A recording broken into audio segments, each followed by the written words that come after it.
حضرت عبداللہ بن مبارک رحمۃ اللہ علیہ کے والد صاحب کا نام مبارک تھا۔ آپ کا ایک مشہور واقعہ کتابوں کے اندر مذکور ہے۔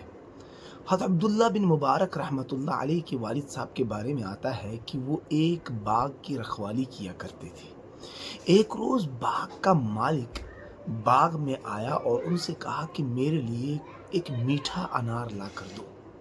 چونکہ باغ اناروں کا تھا لہٰذا وہ انار لینے کے لیے باغ کے اندر گئے، اور جب انار لایا تو مالک نے، جو باغ کا مالک تھا، اس مالک نے اس انار کو کاٹا اور کھانا شروع کیا تو دیکھا وہ میٹھا نہیں بلکہ کھٹا تھا۔ اس مالک نے مبارک رحمت اللہ علیہ سے کہا کہ دوسرا انار لے کر آؤ، یہ کھٹا ہے میٹھا نہیں ہے۔ پھر وہ دوبارہ دوسرے پیڑ پر گئے اور وہاں سے دوسرا انار لے کر آئے۔ جب مالک نے وہ کھایا تو دیکھا وہ بھی کھٹا ہے۔ بڑا غصہ ہوا اور اس سے کہا کہ بھئی تم کیا لے کر آ رہے ہو؟ یہ بھی کھٹا ہے، میٹھا انار لے کر آؤ۔ لیکن ہم دیکھتے ہیں کہ جب وہ تیسری مرتبہ انار لے کر آتے ہیں تو جب مالک اس کو کھانا شروع کرتا ہے تو وہ بھی کھٹا ہوتا ہے۔ اب یہ موقع تھا کہ اس موقع پر عبداللہ بن مبارک رحمت اللہ علیہ کے والد صاحب کے اوپر جو مالک تھا، باغ کا مالک تھا، وہ بڑا غصہ ہو جاتا ہے اور اس سے کہتا ہے تمہیں شرم نہیں آتی؟ 3 مرتبہ تمہیں میں نے بھیجا، تمہیں کھٹے اور میٹھے کی تمیز نہیں ہے؟ تم یہ کیا لے کر آتے ہو؟ تمہیں اتنے سال باغ کے اندر ہو گئے، تمہیں آج تک پتہ نہیں لگا کہ کون سا پیڑ کا انار میٹھا ہے اور کون سے پیڑ کا انار کھٹا ہے؟ جواب سننے کے لائق ہے۔ تو حضرت عبداللہ بن مبارک رحمت اللہ علیہ کے والد صاحب نے کہا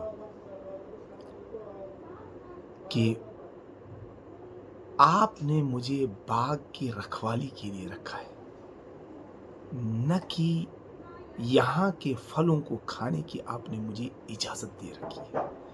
یہی وجہ ہے کہ اتنے سال ہو گئے میں نے آپ کی اجازت کے بغیر آج تک اس باغ کے ایک بھی انار کو چکھ کر نہیں دیکھا، جس کی وجہ سے مجھے یہ پتہ نہیں ہے کہ کس پیڑ کا پھل میٹھا ہے اور کس کا کھٹا ہے۔